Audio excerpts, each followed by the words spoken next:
ഏതാ എനിക്ക് ആകെപ്പാടെ ഒരു ചൊറിച്ചില്. നിനക്ക് ചൊറിയുന്നുണ്ടോ? എനിക്കും ചൊറിയുന്നുണ്ട്, പക്ഷെ ചൊറി ഫീൽ ചെയ്യുന്നില്ല. എടാ ഹരി, ഇത് വകുപ്പ് ആൾമാറാട്ടോ. അകത്തായാലുണ്ടല്ലോ. നീ ഒന്ന് ചുമ്മാ ഇരിക്കുന്നുണ്ടോ? എന്റെ കണക്കൂട്ടിലൊന്നും തെറ്റിയിട്ടില്ല. നീ നോക്കിക്കോ, ഇന്ന് വൈകുന്നേരത്തിനോ അമ്മാവൻ ഇവിടെ എത്തിയിരിക്കും. കിളവന് 100 ആയുസ. ഇനിയോ? എങ്ങോട്ടിരിക്കും? അങ്ങോട്ട്.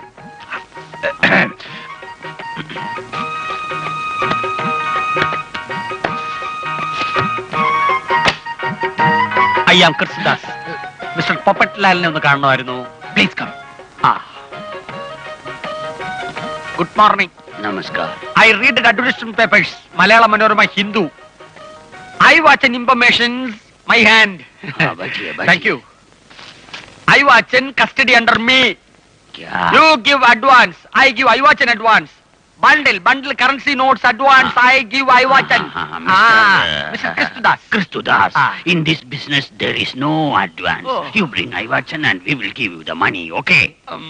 First give some money, some, now. First Ivachan, then advance. Advance first, approve I watch an. No, first Ivachan, then advance. ഓ, ഈ കൊരങ്ങന്മാരെ എങ്ങനെ പറഞ്ഞ് മനസ്സിലായിക്കാനാ? ചവിട്ടിയാന്നിന്റെ അടിനാവ് ഇടിച്ച് കലക്കൂടാ.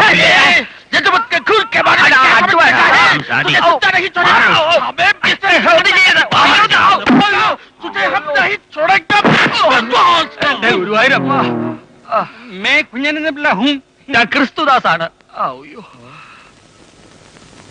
എന്തിനായിരിക്കും അയാൾ ഇപ്പൊ ഇങ്ങോട്ട് എഴുന്നള്ളിയത്? കാശടിക്കാൻ. ഇപ്പൊ മനസ്സിലായല്ലോ ഗുരുവിന്റെ തനി അല്ല. क्या चाहिए बोलो. मैं कुंजन बिल्ला हूँ. मैं पोपटलाल को देखने को लिए अल्लाह देखने के लिए आता है. पोपटलाल कहाँ है? मैं हूँ पोपटलाल. आप बैठो.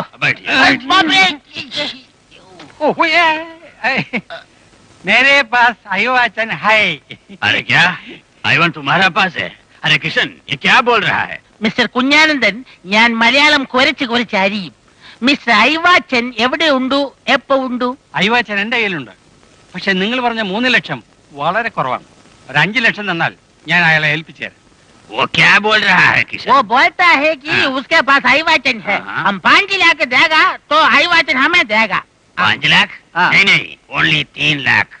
3 ലക്ഷം തരാ പട്ടുള്ളൂ, 5 ലക്ഷം തരാ പട്ടിയില്ല പട്ടേ. ഞാൻ അടുത്ത ആഴ്ച അയാളെ ഏൽപ്പിച്ചു തരാം.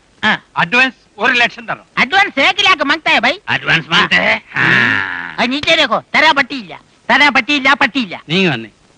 ആ പപ്പടത്തിന്റെ കയ്യിൽ നിന്ന് 1 ലക്ഷം രൂപ അഡ്വാൻസ് വാങ്ങി തന്നാൽ നിനക്ക് ഞാൻ 25,000 രൂപ കമ്മീഷൻ തരാം. ആ കിഴക്കുന്നത് അറിയണ്ട. കമ്മീഷൻ 25,000 രൂപ ആദ്യം തരികയാണെങ്കിൽ ഈ മരമാക്രിയുടെ കയ്യിൽ നിന്ന് ഞാൻ 1 ലക്ഷം രൂപ വാങ്ങിച്ചു തരാം. അത് പറ്റില്ല. നിങ്ങളെ എനിക്ക് പരിചയമില്ലാതെ ഞാൻ ഇങ്ങനെ രൂപ തരും. ആദ്യം 1 ലക്ഷം, അപ്പൊ 25,000. क्या किशन, ये मरमाकरी क्या है? मरमाकरी उनकी बीवी का नाम है साहब. वो भी इनकी जैसी है. സാറന്മാരെ, ഒരു 50,000 അഡ്വാൻസ്. കുഞ്ഞാനന്ദൻ 3 ലക്ഷം തരും അയവാച്ചിനെ കൊണ്ടുവന്നാൽ. കൂടുതൽ വിലപേശം വന്നാൽ കണ്ടല്ലോ, പോകാം. കാലുണ്ടായ കളി. നിങ്ങൾ ഫാമിലി ആയിട്ട് നക്കികൾ തന്നെ. ഹരി മോനെ, മറ്റൊരു പിണക്കം. എടാ, നിന്റെ അമ്മ ചെറുപ്പത്തിൽ ഇങ്ങനെയായിരുന്നു. നീ പിണങ്ങിയിരിക്കുന്നത് കാണുമ്പോ എനിക്ക് അവളെ ഓർമ്മ വരുന്നത്. പിന്നെ അയ്വാച്ചൻ നിങ്ങളുടെ കയ്യിലുണ്ടെന്ന് ഒരു ഉറപ്പ് തരാതെ ഞാൻ എങ്ങനെയാണ് ഒരു വാക്ക് പറയുന്നത്? അതല്ലേ ഞാനൊന്നും മിണ്ടാതെ പോയി കളഞ്ഞത്. അത് കഴിഞ്ഞപ്പോ എനിക്ക് ആകെ വിഷമമായി. അതാ ഇപ്പൊ ഓടി വന്നേ. മോനിങ്ങോട്ട് നോക്കി. ഇനിയിപ്പോ കൂടുതലൊന്നും ആലോചിക്കാനില്ല. നമ്മൾ ഈ ബിസിനസ് ഉറപ്പിച്ച് കഴിഞ്ഞു. അമ്മാവന്റെ മുമ്പിൽ ഐവാച്ചനെ ജീവനോടെ കാണിച്ചു തന്നാ പോരെ? അത് ഞാൻ ഏറ്റു. എപ്പോ? ഇന്ന് രാത്രി തന്നെ. എന്ത് ചെയ്യാം, ഒരു മരുമോനെ ഇത്രയും വിശ്വാസമില്ലാത്തൊരു അമ്മാവൻ. പിന്നൊരു കാര്യം, ഐവാച്ചനെ കാണിച്ചു തന്നാൽ 1.5 ലക്ഷത്തിൽ അഡ്വാൻസ് ആയിട്ട് 50,000 രൂപ നാളെ തന്നെ എന്നെ ഏൽപ്പിക്കണം. ഇത്രയും വലിയൊരു അഡ്വാൻസോ?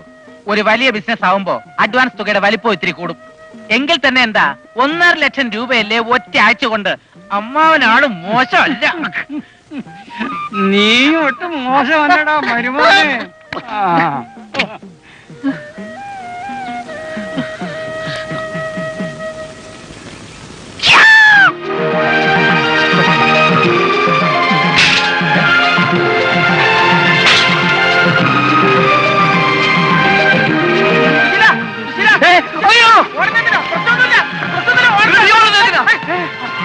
അമ്മാവൻ സമ്മതിച്ചു. ആ 1 ലക്ഷത്തിന്. വെറുതെ ഈ ഗൗൺ ഇട്ടുകൊണ്ട് കോടതി വരാതെ ചൊറിഞ്ഞു നിന്നിട്ട് എന്താണ് ആ കാര്യം? കേസും വക്കാലത്തും ഒക്കെ കളയടേ. അമ്മാവൻ അഡ്വാൻസ് ആയിട്ട് തരാൻ പോകുന്ന എത്രയെന്ന് അറിയാമോ? 5000 അല്ല 10000 അല്ല 25000 അല്ല 50,000 രൂപ. എന്ന് തീരും എന്റെ കഷ്ടം ഇനി മണ്ണിലെ, അന്ന് തീരും എന്റെ ദുഃഖം നിശ്ചയം തന്നെ. എന്തൊക്കെയുണ്ട് സഹോദരങ്ങളെ വിശേഷങ്ങൾ? ഓ ഇങ്ങനെയൊക്കെ അങ്ങ് കഴിഞ്ഞു പോകുന്നു. സുശീല സഹോദരൻ മുറയ്ക്ക് കേസുകളൊക്കെ കിട്ടുന്നുണ്ടല്ലോ. ഇപ്പൊ കേസിന്റെ പെരളയും കാരണം രാത്രി ഉറങ്ങാൻ പോലും പറ്റുന്നില്ല. ഇത് പറഞ്ഞപ്പോഴാണ് ഞാൻ ഓർത്തത്. നിങ്ങളുടെ സുഹൃത്ത് ഐവാച്ച സഹോദരനെ കുറിച്ച് എന്തെങ്കിലും പേര് കിട്ടിയോ? പത്രത്തിലെ പരസ്യം കണ്ടു കാണുമല്ലേ? എന്ത് പരസ്യം, ഏത് പരസ്യം? ഞാൻ പത്രം വായിച്ചിട്ട് വർഷങ്ങളായി. പത്രത്തിലെ അർത്ഥശൂന്യമായ വാക്കുകൾ വായിച്ച് പാഴാക്കാനുള്ളതല്ല സഹോദര ക്രിസ്തുവാസിന്റെ ജീവിതം. നിങ്ങളുടെ കൂടെയുള്ള ഒരു സഹോദരനായതുകൊണ്ട് ചോദിച്ചത് മാത്രം. അപ്പൊ സഹോദരനൊന്നും അറിഞ്ഞില്ലേ? എന്താ? ഞങ്ങളും വളരെ വൈകി അറിഞ്ഞത്.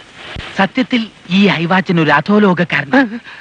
ബോംബെയിൽ നിന്ന് ആൾക്കാർ അന്വേഷിച്ചു വന്നിരിക്കുക. ഒരു പോപ്പട്ട് ലാലും കൃഷ്ണൻ ലാലും യഥാർത്ഥത്തിൽ അധോലോക നായകന്മാരായ മേമൻ ബ്രദേഴ്സിന്റെ കൊലപാതക ഡിപ്പാർട്ട്മെന്റിൽ യോമാര്. ഐവാച്ചനെ കണ്ടുപിടിച്ച് കൊടുക്കുന്നവർക്ക് 3 ലക്ഷം രൂപ പ്രതിഫലം കൊടുക്കുന്നൊക്കെ യോമാര് പത്രത്തിൽ പരസ്യം കൊടുത്തിരുന്നു. പരസ്യം കണ്ട് ഞങ്ങളും ഐവാച്ചനെ തേടിയെത്തി. പക്ഷെ ഐവാച്ചൻ എവിടെയുണ്ടെന്ന് ഇപ്പോ ഐവാച്ചന് പോലും അറിയില്ല. ഞാൻ വളരെ വിശ്വസനീയമായി അറിഞ്ഞത് ഐവാച്ചനോ തട്ടിക്കളഞ്ഞു. അത് കൂടാതെ വേറൊരു കാര്യം കൂടി. ഐവാച്ചനെ കണ്ടുപിടിച്ച് കൊടുക്കാം എന്ന് പറഞ്ഞ് യോമാരെ കാണാൻ ഹോട്ടൽ മുറിയിൽ ചെല്ലുന്നവരെ യോമാര് വെറുതെ വിടാൻ ഉദ്ദേശിച്ചിട്ടില്ല. ഓട്ടെ, എനിക്കൊരു കൂട്ടായ്മയുണ്ട്. കൊള്ളാം, പേടിപ്പിക്കാൻ അവന്മാർക്ക് എന്നെ കിട്ടിയുള്ളൂ. ഞാനും എന്റേതായ മാർഗത്തിലൂടെ അന്വേഷിച്ച് നോക്കട്ടെ ഐവാച്ചനെ കിട്ടുമോന്ന്. കുഞ്ഞാടെ, ഐവാച്ചൻ എന്റെ കൈ കിട്ടിയാൽ അന്ന് തീരും എന്റെ ദുഃഖമില്ലി മണ്ണിലേ.